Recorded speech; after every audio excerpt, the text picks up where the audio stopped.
Lord আবেশ এবং পান পরাগ এই দুটো টার্ম আমাদের খুবই পরিচিত। আমরা নিজেরাই আমরা দর্শকরাই এই দুটো টার্ম ব্যবহার করে এই দুজন ক্রিকেটারকে বহু ট্রোল করেছি প্রচুর ম্যাচে। আবেশ খান যিনি যখনই বল করতে আসেন তার কিছুটা অ্যাটিটিউডের জন্য কিছুটা খারাপ প্রদর্শনের জন্য বারবার তাকে লর্ড উপাধি দেওয়া হয়েছে। জাস্ট এটাই বলা হয় যে পারফরমেন্স বলে তো কিছুই নেই, জাস্ট অতিরিক্ত অ্যাগ্রেশন, এমন একটা ভাব দেখান যেন তিনি অনেক বড় একজন ক্রিকেটার, তিনি জসপ্রীত বুমরা। এবং রিয়ান পরাগকে নিয়ে যে পরিমাণ ট্রোল হয় সেটা তো আলাদা করে কিছু বলার নেই। রিয়ান পরাগ সম্ভবত বিগত কয়েক বছরে আইপিএল এর সবচেয়ে ট্রোলড ক্রিকেটার, সবচেয়ে বেশি ট্রোল তাকে নিয়েই ঘটেছে। সেই লর্ড আবেশ এবং পান পরাগ এই দুজন মিলেই আজকে রাজস্থান রয়্যালসকে ম্যাচ জিতিয়ে ফিরলেন।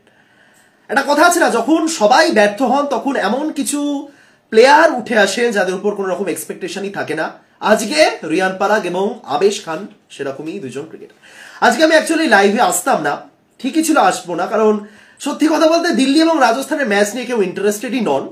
কিন্তু এইটুকুনি জাস্ট কয়েকটা কথা বলার জন্য এলাম যে আজ যাদেরকে নিয়ে আমরা ট্রোল করি হয়তো আগামী দিনের ফিউচার সুপারস্টারই সে হতে পারে, এই সম্পর্কে কয়েকটা কথা বলা রয়েছে। এবং বর্তমানে আইপিএল এ কিছু নির্দিষ্ট প্লেয়ারকে ঘিরে যে পরিমাণ ট্রোলড বা ইমোশন বা আবেগ সবকিছু দেখতে পাচ্ছি সে বিষয়ে কয়েকটা কথা বলে আছে। আজকের ম্যাচটা দিয়ে শুরু করি।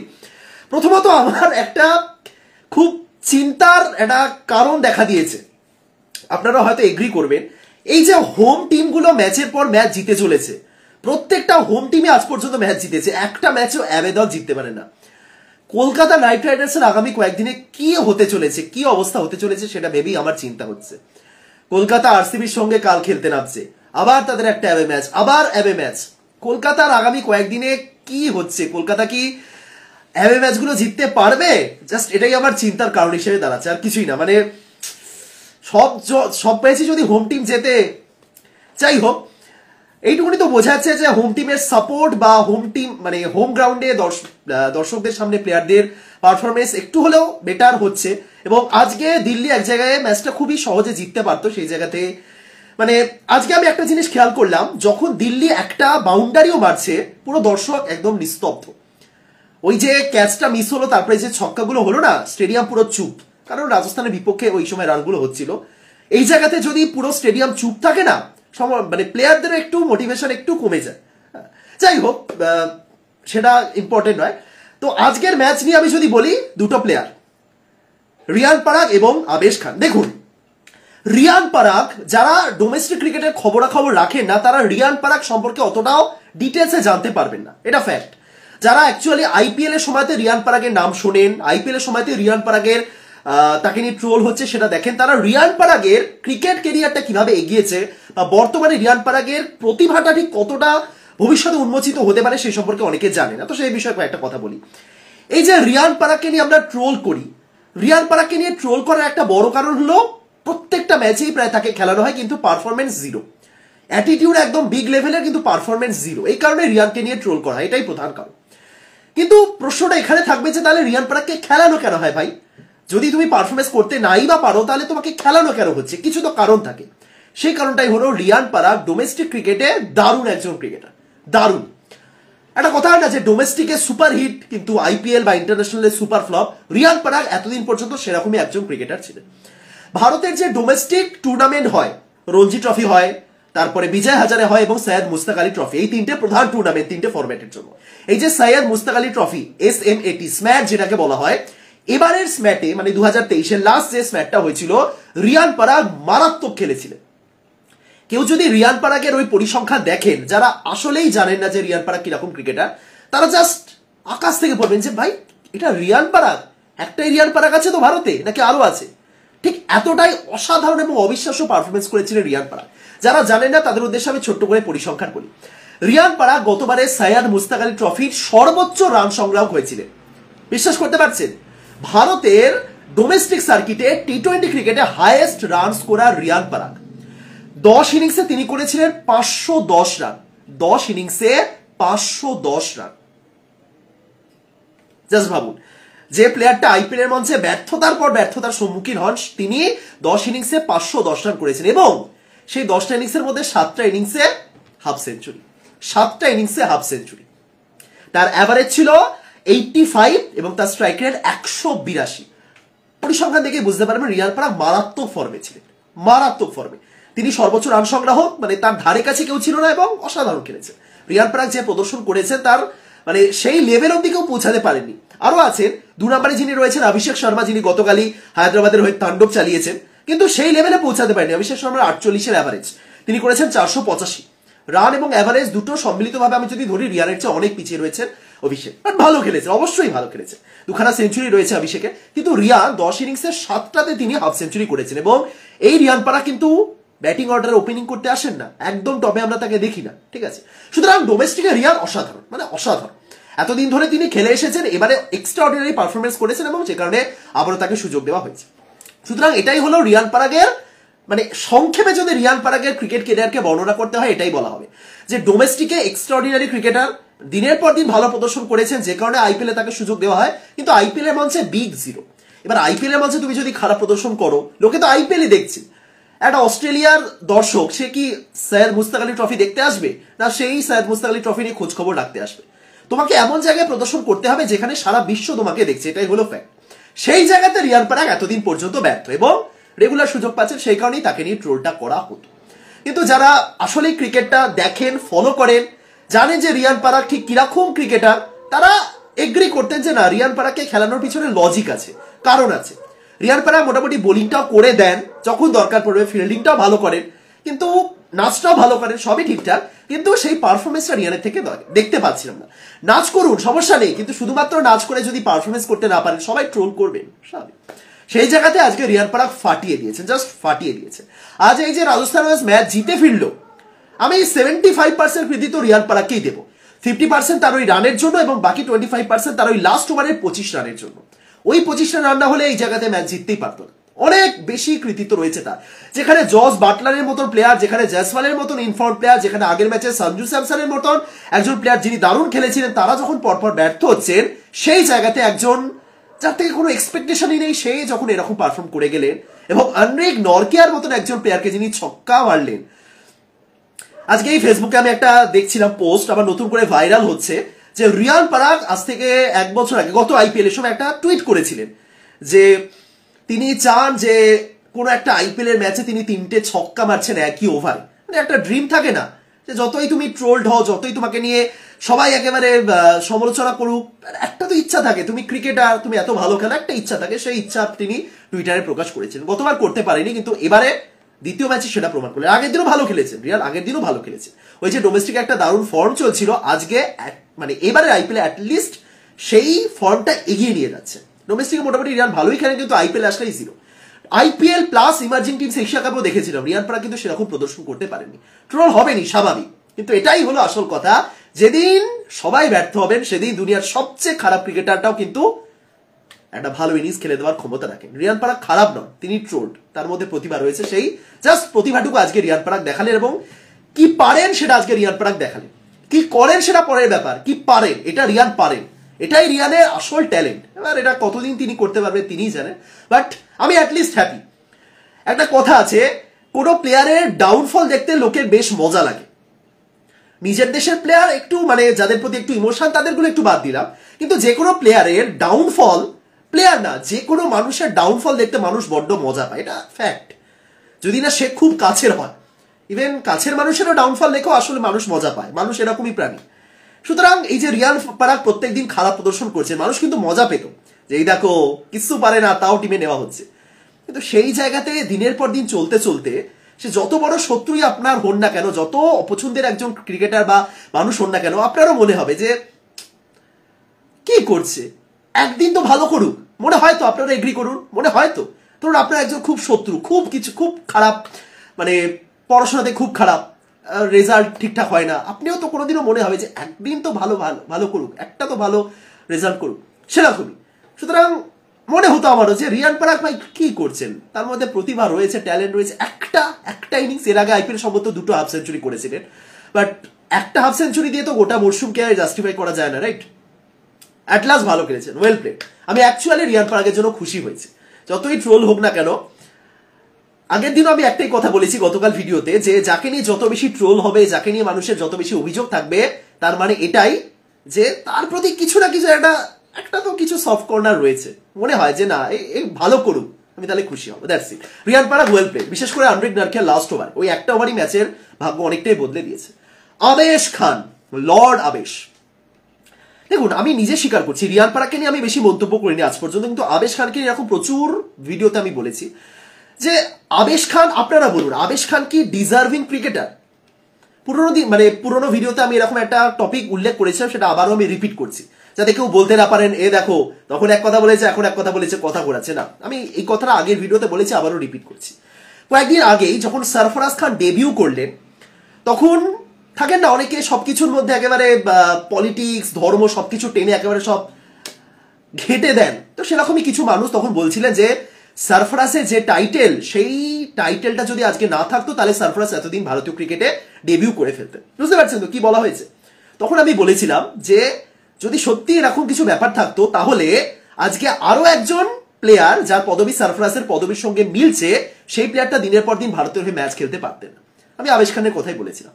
আপনারা বলুন আবেশ খান এই মুহূর্তে ভারতীয় দলে যে রেগুলার খেলে চলেছেন, আপনি যে কোনো ক্রিকেটার বা যে কোনো ক্রিকেট সাপোর্টারকে জিজ্ঞেস করুন, তিনি কি বলবেন যে না আবেশ খান ডিজার্ভিং ক্রিকেটার? না, কিন্তু তিনি খেলে চলেছেন। এর পিছনে অবশ্যই পলিটিক্স রয়েছে, এর পিছনে কিন্তু তার পদবী কি সেটা কিন্তু নয়, এর পিছনে পলিটিক্স রয়েছে। যাই হোক, সুতরাং আবেশ খানকে নিয়ে মানুষ প্রচুর ট্রোল করেছে, আমি নিজেও করেছি, আমি স্বীকার করছি, এবং সেরকমই পারফরমেন্স তিনি করেছেন। আবেশ খানের ভারতীয় দলের হয়ে কতগুলো ম্যাচ উইনিং পারফরমেন্স রয়েছে আমি জানি না। একটা রয়েছে যেটা ওই আশাদীপ সিং এর সঙ্গে দুজনে মিলে দারুণ বোলিং করেছিলেন কয়েকদিন আগে ওডিআই ম্যাচে সাউথ আফ্রিকার সঙ্গে।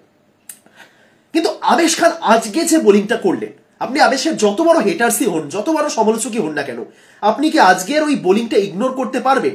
ডেথ ওভারে আবেশ খান আজকে ট্রিস্টান স্টাবস এবং অক্ষর প্যাটেলের মতো ব্যাটার যারা ইনফর্ম ছিলেন, যারা মার্চ ছিলেন, ট্রিস্টান স্টাবস দারুণ খেলছিলেন, তাদের এগেনস্টে যেভাবে বোলিং করলেন আপনি কি ইগনোর করতে পারবেন? আমি পারিনি। এতদিন আমি হাজারটা প্রশ্ন তুলেছি আবেশ খানকে নিয়ে, কিন্তু আজকে আমি ইগনোর করতে পারিনি যে ভাই কি বোলিং করলো, একদম ঠিকঠাক জায়গায় ফেলছে ভাই, ওরকম ইয়র্কার বোলিং কিভাবে করছে? এটা আবেশ খান তো নাকি এটা জসপ্রীত বুমরা? আমি জাস্ট রিলেট করতে পারছিলাম না। এমন ভাবে বোলিং করলেন যিনি আজকে জাস্ট মুখে তালা লাগিয়ে দিতে বাধ্য যে ভাই তুমি কি খেললে এটা। লর্ড আবেশ খান আজকে অ্যাকচুয়াল লর্ড হয়ে ম্যাচটা জেতালেন। খুব সহজ একটা চেস হতে পারত। আপনারা ভাবছেন যে কত 19 না কত রান দরকার ছিল, যাই হোক, মানে এমন তো কিছু সহজ কাজ ছিল না দিল্লির জন্য যে আবেশ একদম এক্সট্রাঅর্ডিনারি কাজ করেছে, না। কিন্তু ওই জায়গাতে দাঁড়িয়েও যে বোলিংটা করেছে, লাস্ট ওভারে যেভাবে ডিফেন্ড করেছেন, দুদিন আগে হর্ষিত রানাও কিন্তু একই কাজ করেছিলেন কলকাতা নাইট রাইডার্সের জার্সিতে। সেদিন হয়তো আরো একটু ইন্টেন্স হয়ে গেছিল, কারণ হর্ষিত রানা তার আগে একটা বড় শট খেয়ে গেছিলেন, লাস্টের দিকে তিনি বাঁচিয়ে দিয়েছিলেন। কিন্তু আবেশ খান আজকে একদম কন্টিনিউয়াসলি যে বোলিংটা করে গেলেন, সে যতই অক্ষর প্যাটেল বা ট্রিস্টান স্টাফ থাকুন, যতই ক্লাসের মতো বড় নাম না থাকুন, ওই জায়গাতে প্রশংসা করতে হয়। ওয়েল প্লেড আবেশ খান, ওয়েল প্লেড। মানে এরকম বোলিং তো যে কোনো প্লেয়ারের থেকে এক্সপেক্টেড। আর যদি মুকেশ কুমারও এরকম বোলিং করেন আমি প্রশংসা করবোই, কারণ করতে বাধ্য, সেরকমই বোলিং করেছেন আবেশ খান, দারুণ। লর্ড আবেশ এবং পান পারাগ এই দুজন প্রমাণ করে দিলে যখন বাকি সবাই ব্যর্থ হন। কারণ আপনারা দেখুন চাহাল বাদ দিয়ে আজকে আর সেরকম অসাধারণ বোলিং কে করছিলেন? হ্যাঁ, নান্দ্রে বার্গার ভালো বোলিং করেছেন শুরুর দিকে, 3 ওভারে 29 রান দিয়ে 2টো তুলেছেন, বাট ট্রেন্ট বোল্টের মতন প্লেয়ার যখন আজকে পারছে না, সন্দীপ শর্মার মতো ডেথ বোলার যেখানে আজকে সেরকম ভাবে কিছু করতে পারলেন না, যদিও ঠিকঠাক আগের ওভারটা ভালো করেছেন, অশ্বিন যেখানে আজকে রান খেয়ে গেলেন, সেই জায়গাতে আবেশ খানের এই বোলিং নিঃসন্দেহে প্রশংসা করাইছে। Well played. এই যে দেখতে পাচ্ছেন রাজস্থান রয়্যালসের জার্সিটা আমি পরে রয়েছে, এটা আমি খুব সদ্য কিনেছি, আমার খুব পছন্দ হয়েছে, মানে কালারটা এত সুন্দর, ক্যামেরাটা আরো ভালো লাগে। মানে এই ধরনের কিছু পারফরমেন্স করলে না মনে হয় যে না এই জার্সিগুলো কেনার একটা সার্থকতা আছে। আমি একটা ভিডিও বানাচ্ছি, একটা র্যান্ডম ভিডিও, কেউ মানে যতজনই দেখুক সেরকম কোনো ইম্পর্টেন্ট নয়, বাট না এরকম পারফরমেন্স করলে এরকম জার্সি কিনেছে। গত আইপিএল এর সময় আমি বলেছিলাম যেদিন যশস্বী জয়সওয়াল কেকেআরের বিপক্ষে 98 রানে একটা অসাধারণ ইনিংস খেলেছিলেন, ফার্স্ট টেস্ট হাফ সেঞ্চুরি যে ম্যাচটা, সেদিন আমি লাইভে এসে আমি প্রথমে বলেছিলাম আমার আজকে খুব মন চাইছে যে একটা রাজস্থান রয়্যালসের জার্সি যদি আমার কাছে থাকতো তাহলে সেই জার্সিটা পরে আমি ভিডিও বানাতাম, কারণ এরকমই একটা দুর্দান্ত পারফরমেন্স করেছেন জয়সওয়াল, এবং ম্যাচটা হয়ে যাওয়ার পর তিনি বারবার জার্সির লোগোটার দিকে দেখাচ্ছিলেন। যাই হোক, ভালো খেলেছেন, ওয়েল প্লেড, দুজনেই ভালো খেলেছে। এবং গোটা ম্যাচের কথা যদি বলতে চাই, দুজনেই আসলে পার্থক্য গড়ে দিয়েছেন। বাট অশ্বিন কি বলুন তো, অশ্বিনকে নিয়ে প্রচুর ট্রোল হয় বিশ্ব ক্রিকেটে না, বিশেষ করে উপমহাদেশে। তার একটা বড় কারণ তিনি মানকাট করে আউট করেছিলেন জস বাটলারকে। বাট আপনি রবিচন্দ্রন অশ্বিনের ক্রিকেট জ্ঞান বা রবিচন্দ্রন অশ্বিনের ক্রিকেট একটা লেজেন্ডারি কেরিয়ারকে কোনোদিনও ইগনোর করতে পারবে না। রবিচন্দ্রন অশ্বিন আইপিএল এর মঞ্চে প্রথমবারের জন্য টাইমড আউট না সরি কি নাম ওটাকে রিটায়ার্ড আউট হয়েছিলেন। মানে তিনি ব্যাটিং করতে করতে হঠাৎই মাঠ থেকে বেরিয়ে গেছিলেন, যেটাকে বলা হয় রিটায়ার্ড আউট। তুমি আম্পায়ারের পরামর্শ ছাড়াই মাঠের বাইরে বেরিয়ে গেলে মানে ধরেই নেওয়া হচ্ছে তুমি আউট। অশ্বিন এরকম কাজ করেন। অশ্বিন কোনোদিনও 4 নম্বরে ব্যাটিং করতে আসেন, 2টো বল খেলার পর মনে হয় যে না আমি পারবো না, মাঠ থেকে বেরিয়ে যান। রবিচন্দ্রন অশ্বিন একদম ইনোভেটিভ একটা মানুষ। ক্রিকেট মাঠে এতটাও যে ইনোভেটিভ হওয়া যায় অশ্বিনকে না দেখলে বোঝা যায় না। আজকে রবিচন্দ্রন অশ্বিন 1 2 3 4 5 নম্বরে ব্যাটিং করতে আসলেন, যেখানে ধ্রুব জুরেল, সিমরন হেটমায়ারের মতন প্লেয়াররা রয়েছে। আপনারা কি ভেবেছেন ওই জায়গাতে যে কি প্ল্যান হতে পারে? অবশ্যই টিম ম্যানেজমেন্টের প্ল্যান, বাট অশ্বিনকে পাঠানোর কি মানে?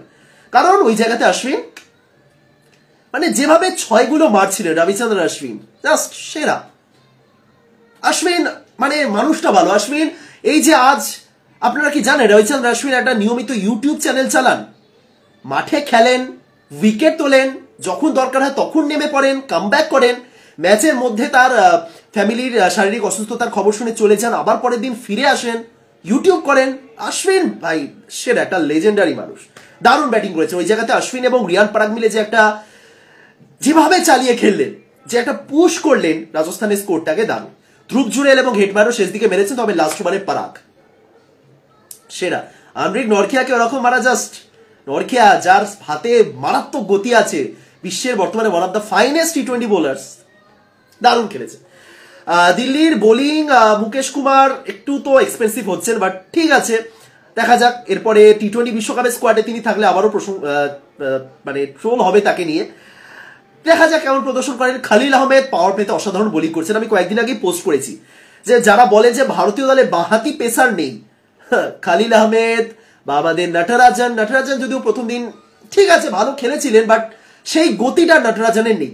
বা হর্ষদীপ সিং এরা কিন্তু এখনো বেঁচে আছেন, এদেরকে কিন্তু ট্রাই করা যেতে পারে, এরা কিন্তু খুব খারাপ নন। যাদের মনে হয় যে বাঁহাতি পেসার আমাদের নেই, ঠিক আছে দেখা যাক। জাহিদ খানের মতন পেসার তো দুদিন অন্তর অন্তর আসে না, পাওয়া মুশকিল, কিন্তু এরা পারবেন। খালিল ভালো খেলছেন, পাওয়ার প্লেতে খালিল আসলেই ভালো। তার সাথে কলকাতা নাইট রাইডার্সের চেতন সাকারিয়া রয়েছেন, ভুলে গেছিলাম আমি, দেখা যাক কি হয়, ঠিক আছে। এবং দিল্লির ব্যাটিং নিয়ে কিছু কথা বলার আছে। আমি জানি আপনারা একটু বোর হচ্ছেন, কারণ কেউ দিল্লি সম্পর্কে শুনতে ইন্টারেস্টও নয়, তাও বলি। দিল্লি ক্যাপিটালস এই দলটা ওয়ার্নার এবং মার্শের উপর এতটা বেশি নির্ভরশীল যে মানে তাদের পুরো ব্যাটিং অর্ডারটা, এই ব্যাটিং অর্ডার আপনি দুটো দলকে পাশাপাশি রাখুন, ঠিক আছে। একদিকে দিল্লি ক্যাপিটালস, একদিকে সানরাইজার্স হায়দ্রাবাদ।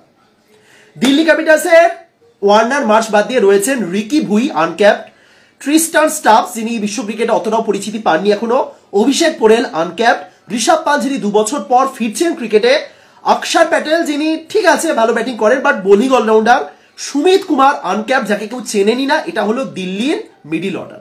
এবং একই জায়গায় আপনি হায়দ্রাবাদের মিডিল অর্ডারকে দেখুন বা ব্যাটিং লাইন আপকে। আমি যদি অভিষেক শর্মা এবং হেডকে ছেড়েও দিই, তারপরে কারা আসছেন? মার্করাম, ক্লাসেন, বসে আছেন ফিলিপস, মানে পরের দিকে আব্দুল সামাদ, প্যাট কামিন্স, দুটোর মধ্যে আকাশ পাতাল ডিফারেন্স। এবং দিল্লি এতটা বেশি ওয়ার্নার এবং মার্শ নির্ভর, তারা দুজন একই সঙ্গে আছেন, অবশ্যই আছেন, তারা টি20 বিশ্বকাপের প্রস্তুতিও নিয়ে ফেলছেন দিল্লিতে বসে বসে, দিল্লির জার্সি পরে, এবং তারাই সম্ভবত ওপেনিং করবেন, কিন্তু খুব বাজে রকম এক্সপোজ হচ্ছে তাদের ব্যাটিং।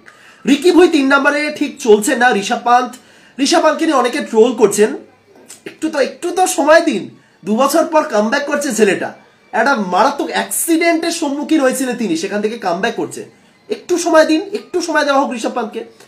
যাই হোক ঠিক আছে, বাট রিকি ভুই কিন্তু ট্রিস্টান স্টাফস আজকে দারুণ খেলেছেন, 23 বলে 44। আমি ভিডিওটা শুরু করার আগে স্টাফসের রিসেন্ট পারফরমেন্স একটু দেখছিলাম, একটা দারুণ একটা মানে পরিসংখ্যান দেখলাম। ট্রিস্টান স্টাফস এই যে SA20টা হলো, সেই SA20 ফাইনালে একটা হাফ সেঞ্চুরি করেছিলেন, তিনি সম্ভবত চ্যাম্পিয়নও হয়েছিলেন তার দল, এবং সর্বোচ্চ রানও তিনি করেছিলেন দলের হয়ে, ঠিক আছে। এবং তার 10 দিনের মধ্যে তিনি ফার্স্ট ক্লাস ক্রিকেটে একটা ম্যাচ খেলতে নেমে ট্রিপল সেঞ্চুরি করেছেন। মানে সুইচ দেখুন, 10 দিনের মধ্যে জাস্ট শর্টেস্ট ফরম্যাট থেকে লংগেস্ট ফরম্যাটে সুইচ করলেন এবং একটা ট্রিপল সেঞ্চুরি, হাফ সেঞ্চুরি টি20তে এবং ফার্স্ট ক্লাস ক্রিকেটের ট্রিপল সেঞ্চুরি। সুতরাং স্টাফস প্লেয়ারটা ভালো, নতুন বটে, কিন্তু স্টাফস বা সাউথ আফ্রিকাদের ব্রেভিস এরা ভবিষ্যতের জন্য সাউথ আফ্রিকা দলে কিন্তু যথেষ্ট ভালো। দেখা যাক এবার এদেরকে কেমন ভাবে ব্যবহার করে। বাট ঠিক আছে, কিন্তু দিল্লি অভিষেক পোরেল আগের দিন দারুণ খেলেছেন, বাংলার ছেলে একটু গর্ব তো হয়, আজকেও চেয়েছিলেন একটু ভালো খেলুন, বাট মানে যতই ভালো খেলেছেন আগের দিন, আপনি কি সেই একদম জোর গলায় বলতে পারবেন যে অভিষেক পোরেল প্রত্যেক দিন ম্যাচ জিতিয়ে ফিরবে? বেস্ট অফ লাক অভিষেক পোরেলকে যে নেক্সট ম্যাচগুলোতে ভালো খেলুন। বাট রিকি ভুই বলুন ভাই, সুমিত কুমার, আজকে আমি সুমিত কুমারকে স্কোয়াডে দেখে একটু অবাকই হয়েছি। সুমিত কুমার যে একদম বোলার হিসেবে অসাধারণ সেটাও নয়, আজকে তো বোলিং করলেনও না, আগের দিন করেছেন তাও মিডিয়াম পেসার। আমি জানি না দিল্লি ঠিক কি করতে চাইছে। এরা আগেও তারা এরকম আরো 2-3 জন প্লেয়ারকে, যেমন ললিত যাদবকে ট্রাই করেছিল, যদিও ললিত যাদব মোটামুটি ভালোই করতেন, বাট সুমিত কুমার একটু বেশি রিস্কি মনে হচ্ছে। যাই হোক, দিল্লির ব্যাটিং অর্ডার একটু বেশি এক্সপোজ। যাই হোক, এবং শেষ পর্যন্ত ম্যাচটা শেষ হলো। যাই হোক, ম্যাচ সম্পর্কে ছোট্ট করে বলে নিলাম। তবে ভিডিওটা শেষ করার আগে আমি একজন পার্টিকুলার প্লেয়ার সম্পর্কে কিছু কথা বলতে চাই, কারণ সোশ্যাল মিডিয়া খুললেই ওই প্লেয়ারটাকে নিয়ে আলোচনা হচ্ছে, হার্দিক পান্ডিয়া। দেখুন, হার্দিক পান্ডিয়া বর্তমানে ফেসবুক সোশ্যাল মিডিয়া দুটো ভাগে ভাগ হয়ে গেছে। একদল মানুষ হার্দিক পান্ডিয়াকে প্রবলভাবে হেট করছেন, সে বিভিন্ন কর্মকাণ্ডের জন্য। মেন কারণটা ওই রোহিত শর্মাকে তিনি ফিল্ডিং করতে পাঠিয়েছিলেন, এবং এটা মেনলি রোহিত শর্মার ফ্যান বেস থেকেই এই রাগটা এসেছিল এবং সবার মধ্যে ছড়িয়ে পড়েছে। সবাই এই কারণে এগ্রি করছেন যে তাদেরও মনে হয়েছে যে একজন ক্যাপ্টেনকে হয়তো এরকম ভাবে ট্রিট নাও করা যেতে পারত। আর এক দল যারা এই মুহূর্তে দাঁড়িয়ে হার্দিক পান্ডিয়া যখন তার একেবারে লো লেভেলে রয়েছেন, লো ফর্মে রয়েছেন, সেই জায়গাতে হার্দিক পান্ডিয়াকে চূড়ান্তভাবে সমর্থন করছেন, তার পাশে দাঁড়াচ্ছে। জাস্ট দুভাগে ভাগ হয়ে গেছে। এবার আমি একটু বায়াসড থাকার চেষ্টা, কি বলবো, আমি গত দুটো ভিডিওতে আমার নিজেরই ভিডিওটা করার পর কিছু ক্ষেত্রে মনে হলো যে আমি একটু বেশি বায়াসড হয়ে গেছি। মানে আমিও যেন একটু বেশি আবেগী হয়ে হার্দিক পান্ডিয়ার সম্পর্কে কিছু কথা বলছি। সুতরাং আমি সেই বায়াসড ব্যাপারটা আর হচ্ছি না। আমি জাস্ট আজকে একদম নিউট্রাল পয়েন্ট অফ ভিউ থেকে হার্দিক পান্ডিয়ার সম্পর্কে কয়েকটা কথা বলতে চাই। ঠিক আছে, আপনারা এগ্রি করবেন কিনা আমি জানি না। হার্দিক পান্ডিয়া ভারতের এই মুহূর্তে দাঁড়িয়ে one of the biggest match winner, এটা নিয়ে আপনারা আশা করি কেউ দ্বিমত পোষণ করবে না, রাইট? এই মুহূর্তে দাঁড়িয়ে হার্দিক পান্ডিয়ার মতন দ্বিতীয় কোনো প্লেয়ার নেই যিনি ভারতকে হেলায় ম্যাচ জেতানোর ক্ষমতা রাখেন, ব্যাট হাতে হোক বা বল হাতে হোক, তাহলে অলরাউন্ডার হিসেবে। আমার ইউটিউব চ্যানেলের একদম মানে একটা ভিডিও, যেটাকে ওই হাইলাইটেড ভিডিও থাকে না, সেখানে দেখতে পাবেন একটা ভিডিও রয়েছে, যেটা আমি বহুদিন ধরে রেখে দিয়েছি, যে ভারতীয় দলে হার্দিক পান্ডিয়ার রিপ্লেসমেন্ট কে, মানে বোলিং অলরাউন্ডার হিসেবে আমরা আর কাকে পেতে পারি যিনি হার্দিক পান্ডিয়া রিপ্লেসমেন্ট হিসেবে আসবেন। এবং শুরুতে আমি এটাই বলেছি যে হার্দিক পান্ডিয়ার কোনো রিপ্লেসমেন্ট হয় না, তিনি ভারতীয় দলে অপরিহার্য, এটা আমি বলেছি এবং এটা আমি মানি, এটা আমি খুব ভালোভাবে মানি। গতকালে আমি ভিডিওতে এটাই বলছিলাম যে হার্দিক পান্ডিয়া ফর্মে ফিরুন। হার্দিক পান্ডিয়ার এরকম এই অবস্থানে আমি হার্দিক পান্ডিয়াকে দেখতে পারছি না এবং দেখতে চাইও না। দেখুন, এই যারা ট্রোল করছেন যে হার্দিক পান্ডিয়া, এই একটা কথা খুব প্রচলিত বর্তমানে, ছাপরি ক্যাপ্টেন বলা হয়, হার্দিক পান্ডিয়া ছাপরি ক্যাপ্টেন। প্রথমত এই ছাপরি শব্দটাতে আমার খুবই আপত্তি রয়েছে। আমার দেশের ইন্টারন্যাশনাল প্লেয়ারকে আমি ছাপরি কোনোদিনও বলবো না। এই বিগত দুদিন আমি একটা সেকেন্ডের জন্য হার্দিককে ছাপরি কথাটা উল্লেখ করিনি, আমি করবো না কোনোদিন, বাট বললাম। প্রথমত যারা ছাপরি কথাটা বলছেন, মেবি শব্দটাকে ইগনোর করাও যেতে পারে। হ্যাঁ, আপনারা নর্মাল ট্রোল করতে পারেন, গঠনমূলক সমালোচনা করতে পারেন, বাট ছাপরি। দ্বিতীয়ত, হার্দিক পান্ডিয়াকে ট্রোল করার কারণটা কি সেটা আগে বুঝতে হবে মানুষকে। হার্দিক পান্ডিয়াকে আমি যে ট্রোল করছি তার কারণটা কি, এবং যারা অ্যাকচুয়ালি হার্দিক পান্ডিয়াকে ডিফেন্ড করছেন তাদেরকেও বুঝতে হবে যে ট্রোল মানুষ করছে কেন। তবেই ব্যাপারটা একটা নিউট্রাল জায়গায় আমরা পৌঁছাতে পারবো যে হার্দিক পান্ডিয়ার প্রতি আমাদের মনোভাবটা কি। প্রথমত, হার্দিক পান্ডিয়াকে ট্রোল করা হচ্ছে তার ওই বিহেভিয়ারের জন্য, যেটা আমার মতে ঠিক নয়। প্রথমত দেখুন, আমার নিজেরও খারাপ লেগেছে যে হার্দিক পান্ডিয়া ভাই, তুমি তোমার ক্যাপ্টেন, তুমি আজকে রোহিতের ক্যাপ্টেন, তুমি এই ফ্রাঞ্চাইজি লিগের রোহিতের ক্যাপ্টেন, তুমি যখন জাতীয় দলের হয়ে খেলবে 2 মাস পর টি-20 বিশ্বকাপ খেলবে, 2 মাসও নেই, সেখানে রোহিতই তোমার ক্যাপ্টেন হবে, যে তুমি রোহিতকে কেন তাহলে এরকম বলছো? খারাপ আমারও লেগেছে, যে একটা সময় মনে হয়েছে যে এটা কেন। কিন্তু পর মুহূর্তেই আমি যদি এই জিনিসটা ভাবি যে একজন ক্যাপ্টেন যদি এই সামান্য ইনস্ট্রাকশনটুকু না দিতে পারেন তাহলে তিনি কিসের ক্যাপ্টেন? এই পয়েন্টগুলো ভাবুন। আপনার খারাপ লেগেছে, খুব ভালো, অবশ্যই খারাপ লাগার যোগ্য, আমার নিজেরও লেগেছিল। কিন্তু দ্বিতীয় পয়েন্ট এটাই যে একটা ক্যাপ্টেন যদি তার একজন সিনিয়র জুনিয়র বা যেই হন না কেন তাকে যদি ইনস্ট্রাকশনটুকু না দিতে পারেন তাহলে তিনি কিসের ক্যাপ্টেন, রাইট? সুতরাং ওই যে জায়গাটা লোকের পছন্দ হয়নি, সেটা কিন্তু একটু নিউট্রাল ভাবে যদি ভেবে দেখি তাহলে হয়তো ভুলও ছিলেন, আবার হয়তো ঠিকও ছিলেন। বা আসলে হার্দিক পান্ডিয়া ওই যেভাবে অ্যাপ্রোচ করেছিলেন সেই যে একটা একটা অ্যাটিটিউড রয়েছে হার্দিকের মধ্যে, একটা ইগোইস্টিক ব্যাপার রয়েছে, সেই জায়গাটা আমাদের পছন্দ হয়নি। সেটা হার্দিককে আরো ইমপ্রুভ করতে হবে, আমি মানছি। হার্দিককে তার বডি ল্যাঙ্গুয়েজ, তিনি মাঠের মধ্যে উপস্থিত রয়েছেন, এটা হার্দিকের ফার্স্ট টাইম নয়। হার্দিক এর আগেও মোহাম্মদ শামির উদ্দেশ্য সেম জিনিস করেছিলেন। মানে স্বামী তার সিনিয়র, তার উদ্দেশ্যে যেভাবে একদম রেগে গেলেন সেটা দৃষ্টিকটু, সত্যি কথা। এটা হার্দিককে ঠিক করতেই হবে, 100% হার্দিককে ঠিক করতে হবে। তুমি ইন্টারন্যাশনাল প্লেয়ার, দুদিন পর ক্যাপ্টেন হচ্ছ টিমে। আজ রোহিত শর্মাও কিন্তু মাঠের মধ্যে এমন কিছু শব্দ ব্যবহার করে যেগুলো নিয়ে পরবর্তীকালে হাসাহাসি হয়। হ্যাঁ, রোহিত শর্মা ক্যামেরাম্যানের উদ্দেশ্যে বলে, আরে কি আমাকে কি দেখাচ্ছে। কয়েকদিন আগে ওই যখন হিরো ক্যামে রোহিত শর্মাকে দেখাচ্ছিল রিভিউ না দেখে, তখন রোহিত ক্যামেরার দিকে তাকিয়ে বলছিল, আরে রিভিউটা দেখা, আমাকে দেখে কি লাভ। রোহিত শর্মা মাঠের মধ্যে এমন কিছু কিছু শব্দ ব্যবহার করে যেগুলো নিয়ে লোকে হাসাহাসি করে, মিম বানায়। রোহিতও করেন, অবশ্যই করেন।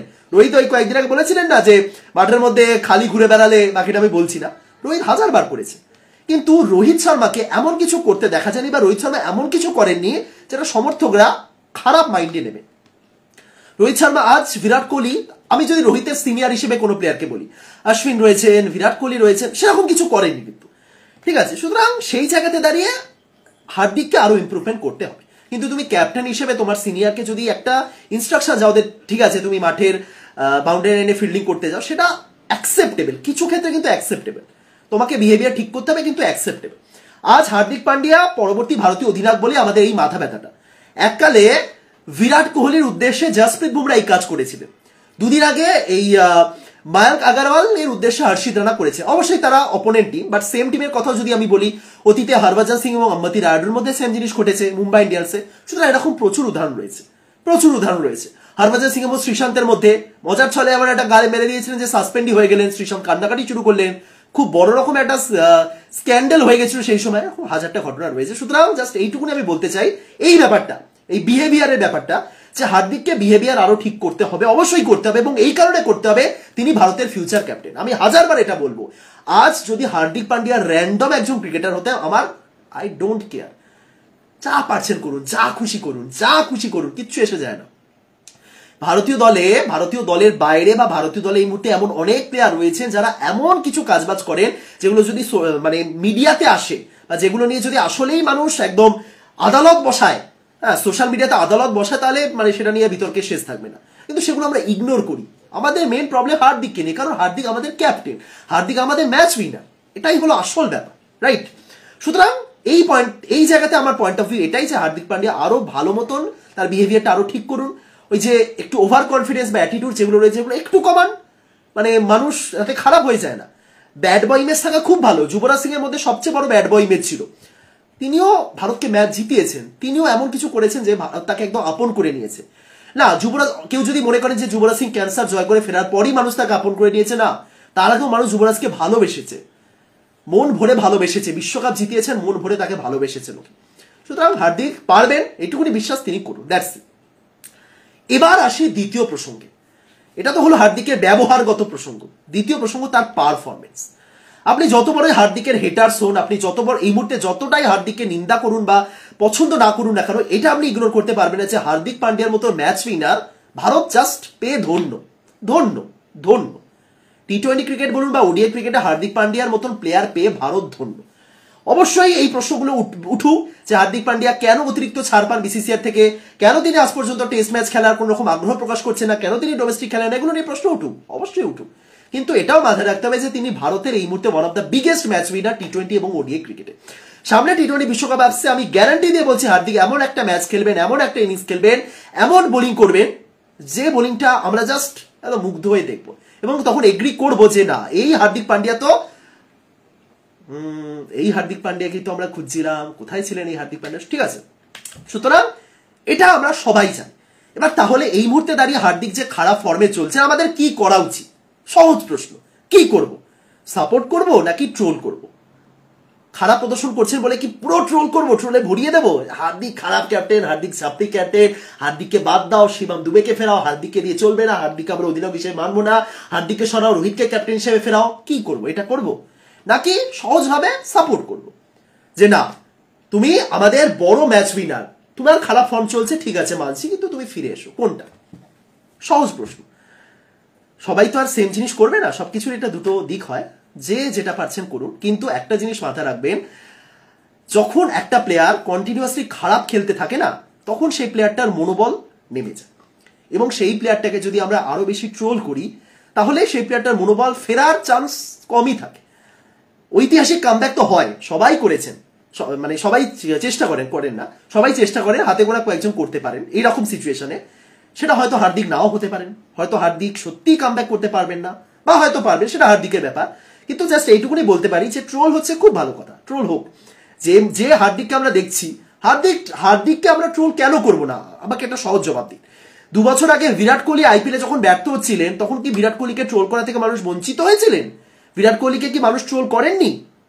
তখন সেম জিনিস হয়েছিল। আইপিএল এর মঞ্চে বিরাট কোহলি পরপর 0 রানে আউট হতেন, লোকে বিরাট কোহলিকে ট্রোল করেছে। 3 বছর যে বিরাট কোহলি সেঞ্চুরি করতে পারেনি, তার মধ্যে ওই সময়টাই বিরাট কোহলি অফ ফর্মে ছিলেন, আইপিএল 2022 থেকে ওই সময়টা। তখন লোকে ট্রোল করেছে, লোকে বলেছে যে কোহলির দ্বারা কিছু হবে না। ঠিক সেম সিচুয়েশন বর্তমানে হার্দিকের ক্ষেত্রেও রয়েছে। জাস্ট 2 মাস অপেক্ষা করুন, যেমনটা বিরাট কোহলি আইপিএল শেষ হওয়ার পর এশিয়া কাপে সেঞ্চুরি করেছিলেন, তারপরে বাকিটা তো ইতিহাস। ঠিক সেম জিনিস হার্দিকের সাথেও ঘটবে। তবে এটাও মাথায় রাখতে হবে যে সবাই কিন্তু বিরাট কোহলি হতে পারেন না, যিনি হাজারো ট্রোল সহ্য করে সব জায়গাতে তাকে টি20 দল থেকে ড্রপ করা হোক। হার্দিককে কি সেই সব বলা হয় না? কোহলিকে সেই সময় এমনটা বলা হয়েছিল যে তাকে টি20 থেকে ড্রপ করা হবে, বিশ্বকাপে তাকে দেখতে পাওয়া যাবে না, বিরাট কোহলি আর জীবনে কোনো সেঞ্চুরি করতে পারবে না। হার্দিককে তো সেই সব করা হচ্ছেও না, তাও কোহলি কামব্যাক করে বর্তমানে ওয়ান অফ দ্য কি ভারতের বেস্ট ক্রিকেটার, বেস্ট ব্যাটার এই মুহূর্তে। হার্দিক পান্ডিয়া সেটা হয়তো করতে পারবেন, হয়তো নাও বা করতে পারবেন। সুতরাং রিস্ক কেন নেব আমরা? এটুকুনি বলার যে হার্দিককে নিয়ে ট্রোল করুন, হার্দিকের খারাপ পারফরমেন্সের সমালোচনা করুন, গঠনমূলক সমালোচনা করুন, তাকে বলা হোক যে কি করছে। তুমি ভাই 20 বলে 24 রানে ইনিংস খেলছো একজন ক্যাপ্টেন হিসেবে, তুমি তোমার দল যখন জেতার মুহূর্তে দাঁড়িয়ে তুমি নিজে ব্যাটিং করতে না নেমে স্পিনের সামনে টিম ডেভিডকে পাঠাচ্ছ, এগুলো নিয়ে প্রশ্ন উঠুক, অবশ্যই উঠুক। আমরা ফ্যান, আমরা দর্শক, আমরা এগুলো করবো না তো কি করবো? আজ হার্দিক 20 বলে 24 রানে ইনিংস খেলছেন, আমরা চুপচাপ বসে থাকবো? মনকে সান্ত্বনা দেবো যে না, হার্দিক আজকে 20 বলে 24 করেছেন, কাল 20 বলে 44 করবেন। অডিয়েন্স কি কারণে আছে, সোশ্যাল মিডিয়াতে কি কারণে পোস্টগুলো করা হয়? যারা বলেন না যে এই তো 2 দিন আগে তো ট্রোল করছিলে, আজকে প্রশংসা করছো, তাহলে মানুষ কি করবে? যখন কেউ খারাপ প্রদর্শন করে মানুষ কি করবে? মানুষ কি পুরোপুরি ইগনোর করবেন? আপনি সেটা এক্সপেক্ট করছেন একটা এই 140 কোটি ভারতবাসীর থেকে? আপনি কি এক্সপেক্ট করছেন যে একটা ম্যাচে কেউ যদি খারাপ প্রদর্শন করে তাহলে গোটা সোশ্যাল মিডিয়া চুপ থাকবে? আর একটা ম্যাচে খারাপ প্রদর্শন করার পর যদি তাকে নিয়ে 2টো কথা লেখা হয়, তার মানে কি সে সেই প্লেয়ারটাকে সাপোর্ট করে না, বা সেই প্লেয়ারটার ভালো চায় না? মানে কি, মানুষ কি ভাবে? একটা জিনিসের অনেক কিছু দিক হয়, এক লাইনের মধ্যে একটা জিনিস বর্ণনা করা যায় না, বুঝতে পারছেন? সুতরাং সবশেষে ছোট্ট কথায় এটাই হলো সারসংক্ষেপ। হার্দিক আজ খারাপ খেলছেন, মানুষ ট্রোল করছে। হার্দিক 2 দিন পর ম্যাচ জেতাবেন, 100% জেতাবেন, গ্যারান্টি দিয়ে বলছি জেতাবেন। লিখে রাখুন, এই হার্দিক পান্ডিয়া টি20 বিশ্বকাপের মঞ্চে ভারতকে ম্যাচ জেতাবেন। তখন সবাই প্রাণ ভরে সাপোর্ট করবে হার্দিক পান্ডিয়াকে, একদম বুকে জড়িয়ে নেবে।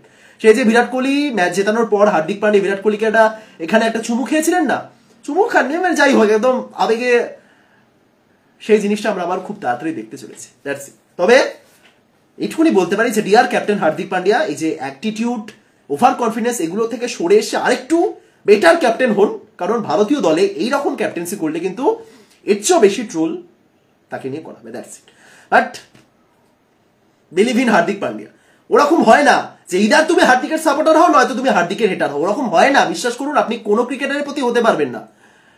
হ্যাঁ, ওই যে বলা হয় না একদম লয়াল সাপোর্টার আমি ডে 1 থেকে হার্দিকের লয়াল সাপোর্টার।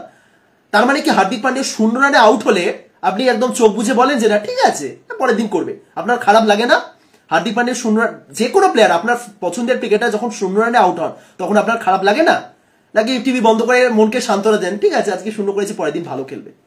খারাপ লাগে ভাই, খারাপ লাগে বলেই আমরা বলি যে কেন খারাপ খেলছেন, তখনই সোশ্যাল মিডিয়াতে লেখালেখি হয়। যাই হোক, কোথা থেকে কোথায় চলে গেলাম। ভিডিওটা আজকে এখানে শেষ করছি। কালকে কলকাতার একটা বড় ম্যাচ আরসিবির সঙ্গে, দেখা যাক কি হয়। কলকাতা প্রথম দল হিসেবে হোম ম্যাচ জেতার যে একটা রেকর্ড চলছে সেটা ভাঙতে পারে কি, এবং ভাঙতে হবে, নয়তো কলকাতার আগামী কয়েকদিনে দুঃখ রয়েছে। পরপর 3টে যদি ম্যাচ হারতে হয় তাহলে কিন্তু মুশকিল। যাই হোক, ভিডিওটা এখানে শেষ করছি। আশা করি সবাই ভালো আছেন, ভালো থাকুন, সুস্থ থাকুন। দেখা হচ্ছে পরের ভিডিওতে। তখন সবাইকে টাটা, গুড নাইট।